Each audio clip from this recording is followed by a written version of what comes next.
Hello बच्चों, let's see this question.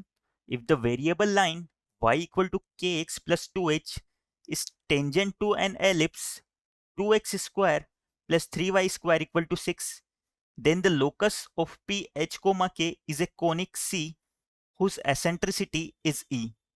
Then the value of 3e square is. तो बच्चों इस क्वेश्चन में हमें एक एलिप्स की इक्वेशन और एक लाइन की इक्वेशन दी हुई है और बोला गया है कि ये लाइन जो है इस एलिप्स के लिए एक टेंजेंट है। अगर ये इस लाइन इस एलिप्स के लिए टेंजेंट है तो हमें h कोमा k का लोकस फाइंड आउट करना है जो कि एक कोनिक सी होगा। इस कोनिक सी की एसेंट्रिसिटी e है, तो हमें 3e स्क्वायर की वैल्यू इस क्वेश्चन में फाइनली फाइंड आउट करनी है। ठीक है। नौ बच्चों, इस एलिप्स के लिए मैं किसी भी टेंजेंट की इक्वेशन को किस तरह से लिख सकता हूँ? तो मेरा एलिप्स की इक्वेशन है 2x square plus 3y square equal to 6। इसे सबसे पहले मैं स्टैंडर्ड फॉर्म में कन्वर्ट करता हूँ, तो ये हो जाएगा एक्स स्क्वायर बाई 3 प्लस y square by 2 equal to 1।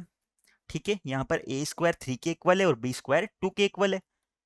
तो इसके लिए इक्वेशन ऑफ टेंजेंट हम लिख सकते हैं y equal to m x plus under root of a square, यहाँ पर ए स्क्वायर इक्वल है 3 के, यानी कि 3 a square m square plus b square, यहाँ पर बी स्क्वायर किसके इक्वल हो जाएगा? 2 के इक्वल हो जाएगा। ठीक है। ना बच्चों, यहां से एक चीज और देखना कि जो लाइन मुझे दी हुई है उसके लिए टेंजेंट इस लाइन के लिए जो स्लोप है वो m किसके इक्वल है? k के इक्वल है। तो मैं m को k से रिप्लेस कर सकता हूं, क्योंकि it is the same line as y equal to kx plus 2h। अगर ये सेम लाइन से तो मेरा k किसके इक्वल हो जाएगा? m के इक्वल हो जाएगा। एंड मेरा 2h किसके इक्वल हो जाएगा? Under root of 3m square plus 2 के।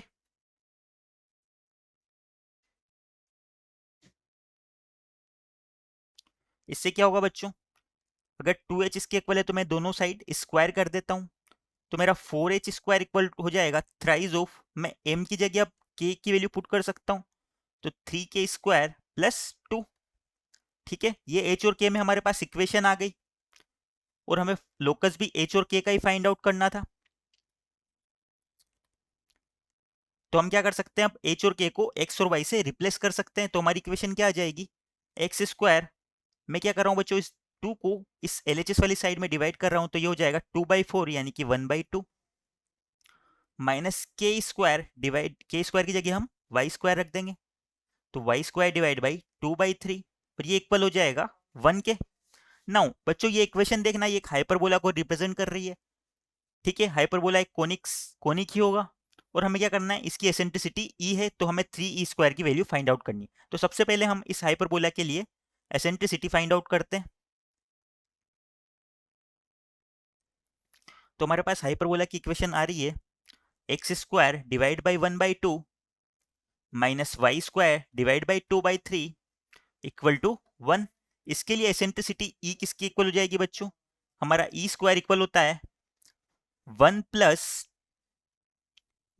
B square by a square. यहाँ पर बी ए से बड़ा है, अगर बी ए से बड़ा है तो इस हाइपरबोला के लिए जो मेजर एक्सिस है वो वाई एक्सिस हो जाएगी। अगर मेजर एक्सिस वाई एक्सिस होगी तो बी स्क्वायर की जगह पुट कर देंगे 2/3 और ए स्क्वायर की जगह 1/2 पुट कर देंगे, तो हमारी एसेंट्रिसिटी का स्क्वायर इक्वल आ जाएगा,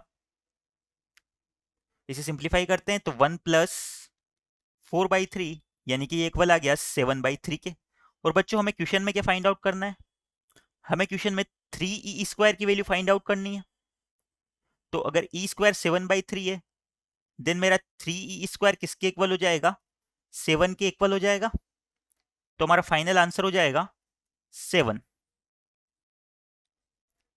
answer is 7। I hope you understand it well. Best of luck.